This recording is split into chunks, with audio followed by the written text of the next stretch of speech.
Hello everyone, welcome to my YouTube channel. स्वागत आहे तुमचं सगळ्यांचं रेखा मराठी व्लॉगमध्ये.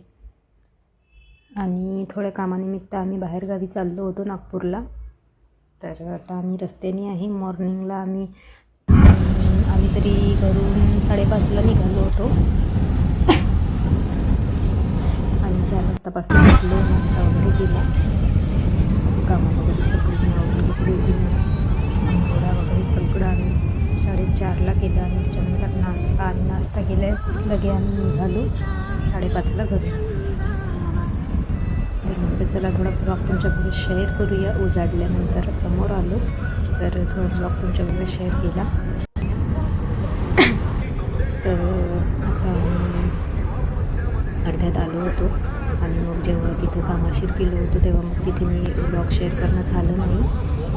म्हणजे तुम्हाला माहिती आहे कोणत्या कामांमध्ये गेलं तर इतकं सुचतही नाही. तर नंतर म्हटलं चला आलोच आहे. तर आमचं काम झाल्यानंतर आम्ही म्हटलं चला आपली सुंदरशी अशी आलोच आहोत तर दीक्षाभूमी बघून घ्यावी. कारण मी चैत्यभूमी वगैरे बघून घेतलेलं आहे, पण मी दीक्षाभूमी बघितली नव्हती, मुलांनीसुद्धा बघितली नव्हती. तर फर्स्ट टाईम आम्ही दीक्षाभूमीला आलो होतो. मन असं गार्डन झालं तिथलं सगळं बघून. आणि तर नंतर आम्ही सुरुवातीला पहिले नाश्त्यासाठी थांबलो होतो.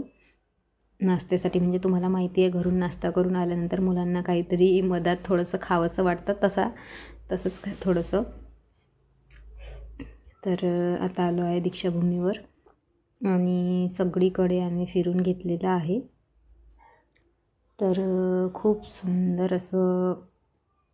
सुंदर असं वातावरण आहे. तिथून निघावं असं वाटत नाही, इतकं छान आहे. तर आतमध्ये गेलो तर मी थोडा क्लिप इकडे तिकडे टाकलेली आहे आधी. म्हणजे जे हे टाकलेलं आहे आणि याच्यानंतर परत मग बाहेरचं टाकलं, परत आतमधलं आणखी बाहेरचं, कारण छोटी छोटी क्लिप बनवली होती आधी. तर तिथे मोबाईल आतमध्ये नेण्यासाठी मनाई होती. मग नंतर आतमध्ये थोडं शूट करू दिलं, तर मग म्हणून आम्ही थोडंसं आतमधलं केलं.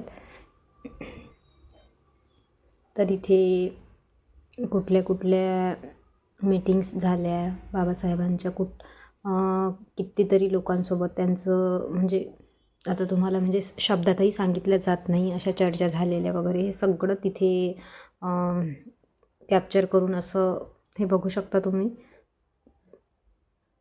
जे मी दाखवत आहे. तर अशा पद्धतीचं होतं. तर आम्ही ते एकूण एक हे सगळं मुलांनी वाचलं आणि पूर्ण वाचत असं समोर आलो. आणि मग आम्ही इथे थोडेसे सेल्फी वगैरे घेतल्या होत्या आणि मग आम्ही बाहेर निघालो. तर खूप सुंदर असं, आणि इथे तर इतकं सुंदर वाटतं. तर इथे थोड्या वेळ बसलोसुद्धा आम्ही.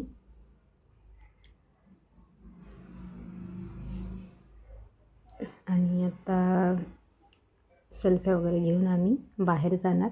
मी तर इकडची तिकडे करत होती, कारण फार छान वाटत होतं आणि कुठलं बघावं कुठलं नाही असं वाटत होतं. तर खूप मोठं आहे जर फिरायला बसलो तर. पण आम्हाला वेळ नव्हता तर आम्ही म्हणजे पटापट बघून घेतलं, घाईतच बघितलं आणि निघालो. खूप मोठा बाहेर बोधिवृक्ष आहे, तिथे फोटो वगैरे तिथेसुद्धा काढलेत. आणि त्या वृक्षाची सावली तुम्हाला मी काय सांगू, इतकं बाहेर ऊन होतं पण तिथे खूप दाट अशी सावली असते उन्हातही. तुमच्यापैकी बऱ्याच जणांनी बघितलं असेल ते बोधिवृक्ष. तर तिथे थोडा वेळ बसले, म्हणजे तिथे मी एकटीच थांबली थोडा वेळ. तिथेसुद्धा फोटो वगैरे क्लिक केले आम्ही. आणि मग नंतर आम्ही जिथे चपला काढून ठेवल्या होत्या, कारण चपला काढण्यासाठी बाहेर रूम आहे, तर तिथेच आधीच बाहेर काढून घ्याव्या लागतात. तर मग आम्ही चपला आधी बाहेर आलो तर घेतल्या आणि मग आता इथे फोटो काढले थोडेसे परत. आता आम्ही तिथून निघालो. खूप जास्त ऊन होती. आणि परत एकदा तुम्हाला हे जे जवळून माझ्या मुलांनी जे घेतलं मोबाईलमध्ये ते परत एकदा टाकलं सुंदर असं, कारण मी ते व्यवस्थित घेतलं नव्हतं. आणि आता बाहेर आम्ही थोडंसं जेवण